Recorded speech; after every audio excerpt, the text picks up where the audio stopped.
Hey, it's Aaron, and it's time for another news roundup. This is for the week of November 3rd through the 10th. Most of the news this week is SEMA. There are a few other things going on, but as you can see, the headline photo is actually one of Kia's entries at SEMA. But before we get to SEMA, let's talk about the regular news that happened this week. BMW Motorrad, they have a new concept motorcycle, the F450 GS.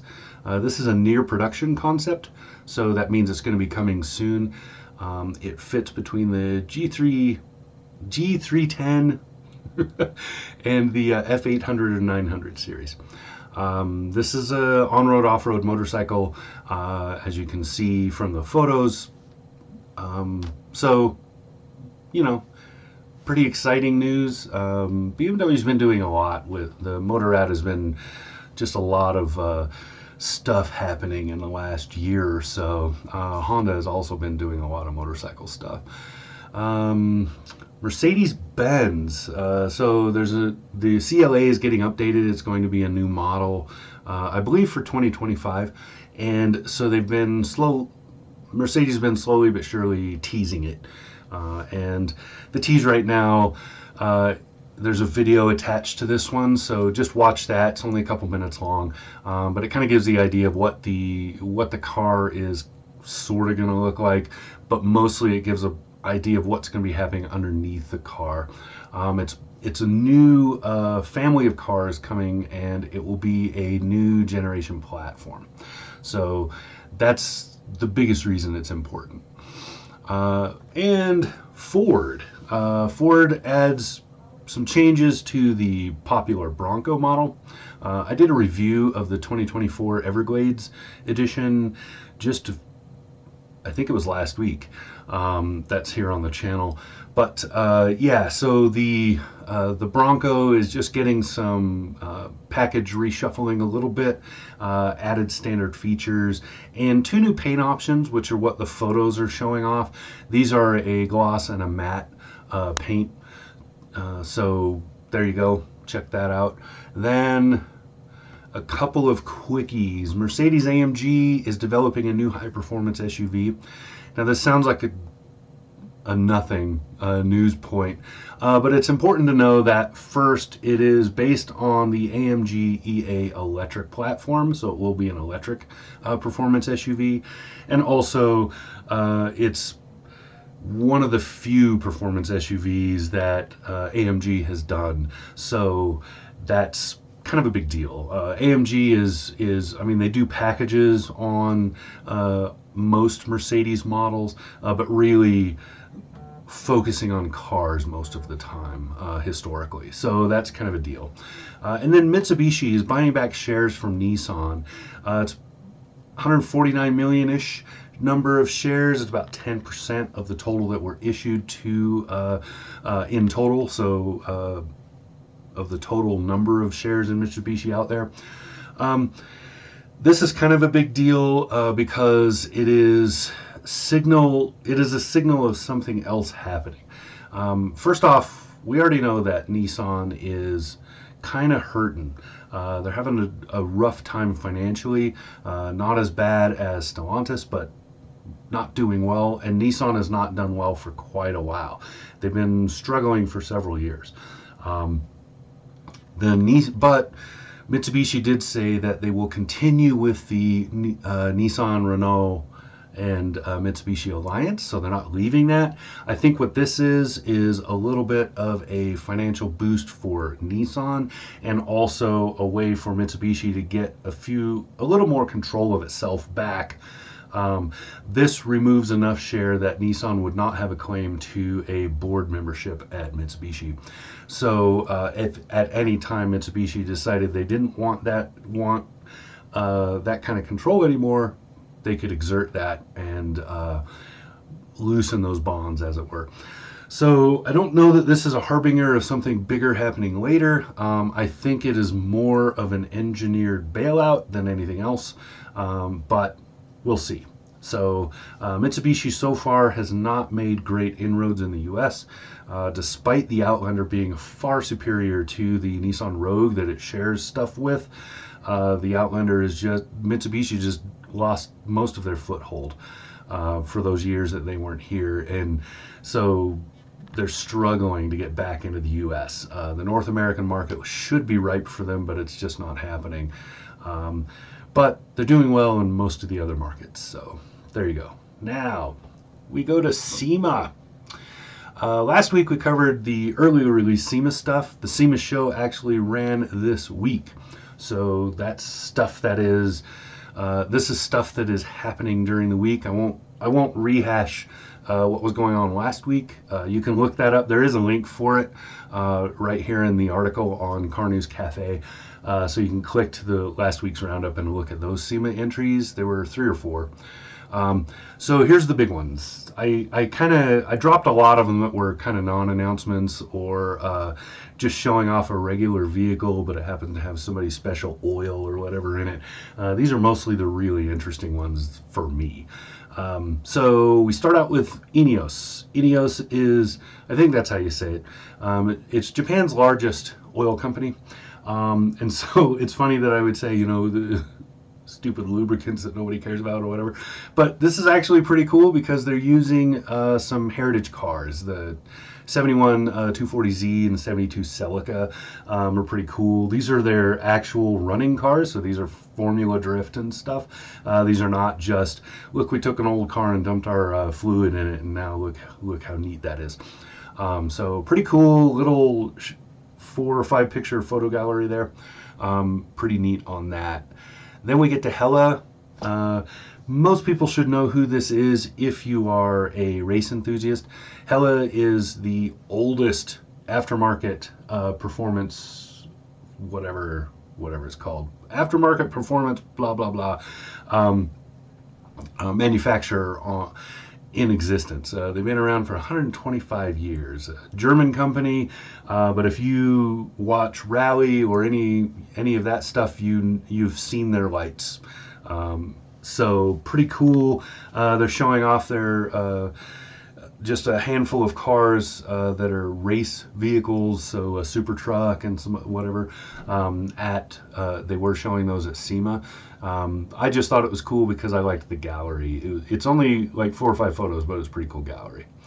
Then Unplugged Performance. So this is the Tesla tuner. They're not owned by Tesla or affiliated with them, other than they take Tesla vehicles and do stuff to them. In the past, they've done lots of like police cruisers and other things. So what they showed at SEMA were 12 customized Cybertrucks with a bunch of their stuff, including the police pursuit one. So kind of neat. It's a really niche company, but they're doing some cool stuff.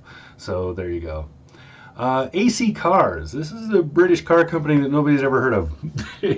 They've been around on and off again for years, a long time, longer than I've been alive. And they're kind of like here we are and now we're bankrupt, and here we are and now we're bankrupt. What they're doing now is taking it's, as far as I know, it's an in-house design, but it looks a lot like an Aston Martin Roadster. They're taking this design and making this electric Roadster. They're only going to make 49 of them at launch. So what that tells me is that if there is interest, they are not going to limit it to 49, and they will make more. I think that's more of a create some FOMO without actually legally binding yourself to limited edition FOMO. So yeah, we'll see how this goes. It's a 2-seat Roadster. It's really pretty. There's a great little video that goes with it, so check that out on the Car News Cafe. I'm trying to do 2 things at once. I'm not good at that. Okay. Kia. So our headline photo comes from this one. Kia did really cool stuff at SEMA this year. So they got a couple of custom EV concepts. One's an SUV and one's a van. So the SUV is the Adventure based on the EV9, which is a great SUV. And then the other one is the PV5 Weekender. Weekender, yeah. I mean, you can see what they're doing with the words, but I think it's really dumb when they, yeah, whatever. Anyway, so the PV5 is a non-existent vehicle right now. It is a pure concept, but it's something that I could totally see them making and selling in a bunch of markets globally. So could happen. These are both basically the same platform. So the EV9 and this van are based on the same electrified platform. They're just different designs. So really cool.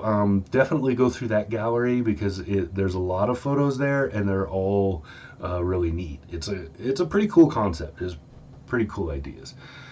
Urban Automotive. I only brought these guys up because they're part of the Militech booth, which has a ton of stuff.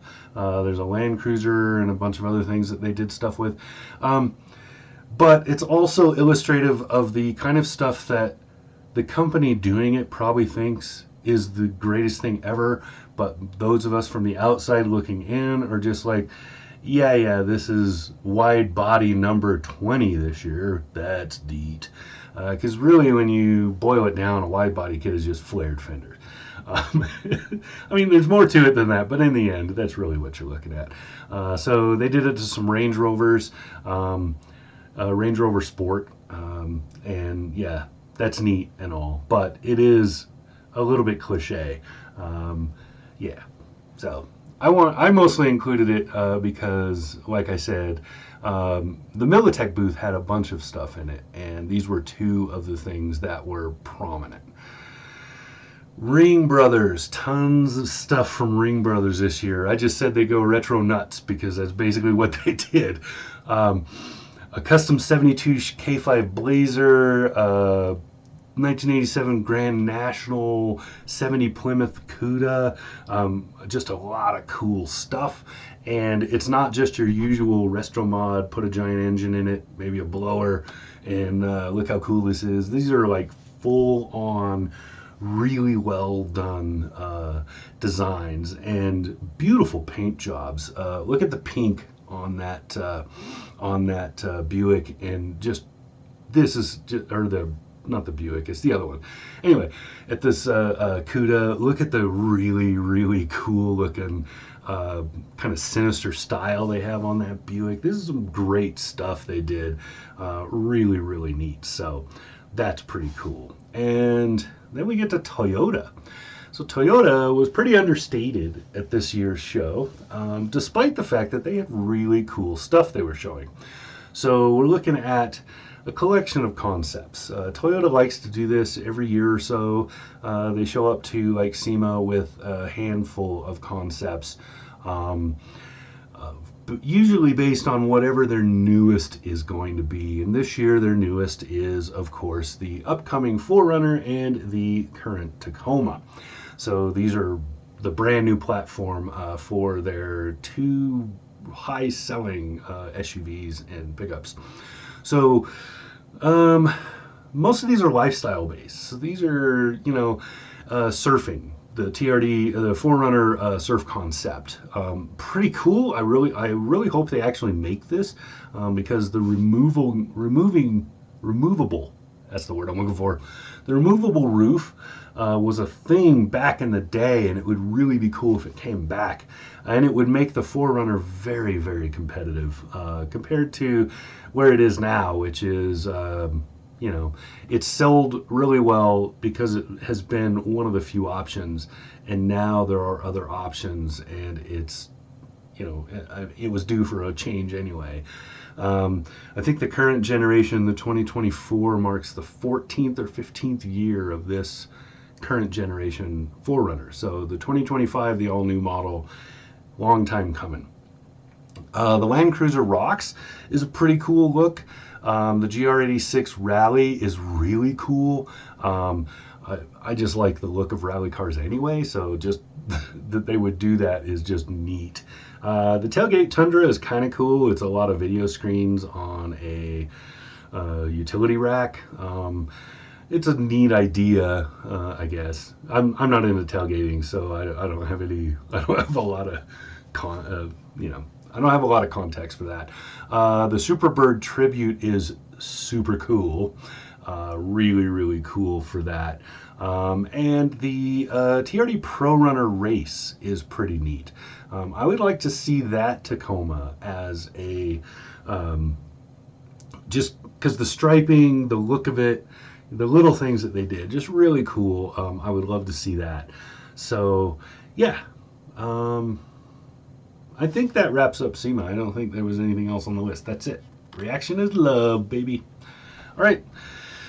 So that's our news roundup this week. I'll see you again next. Yeah.